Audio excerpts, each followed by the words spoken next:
ఈ అల్లములో ఉండే anti inflammatory properties కూడా చాలా బాగా జీర్ణకోశంలో హాని కలిగించే చెడ్డ సూక్ష్మజీవులు పెరగకుండా రక్షించడానికి కూడా అవి బాగా ఉపయోగపడతాయి. ఈ జింజరాల్ అనే కెమికల్స్ కూడా ఎట్లా ఉపయోగపడుతుందంటే గ్యాస్ట్రిక్ ఎంప్టీయింగ్ బాగా త్వరగా జరిగేటట్టు చేస్తుందట.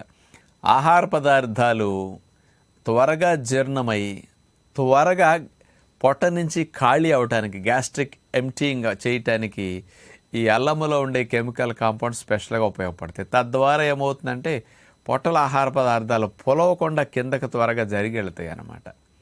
గ్యాస్ట్రిక్ ఎంప్టీయింగ్ స్పీడ్గా ఉండటం వల్ల పొట్ట బ్లోటింగ్ రావటం కానీ, భుక్తాయాసం కానీ, త్రేన్పులు కానీ, గ్యాసెస్ ఇట్లాంటివన్నీ బాగా తగ్గుతాయి అన్నమాట. ఈ ప్రాపర్టీస్ అల్లానికి ఉన్నాయి. అల్లంలో ఉండే ఇతర కెమికల్ కాంపౌండ్స్ డైజెస్టివ్ జ్యూసెస్ని, పొట్టలో ఆహారాన్ని అరిగించడానికి ఉత్పత్తి ఎంజైమ్స్ని బాగా ప్రేరేపించడానికి అద్భుతంగా ఉపయోగపడతాయి.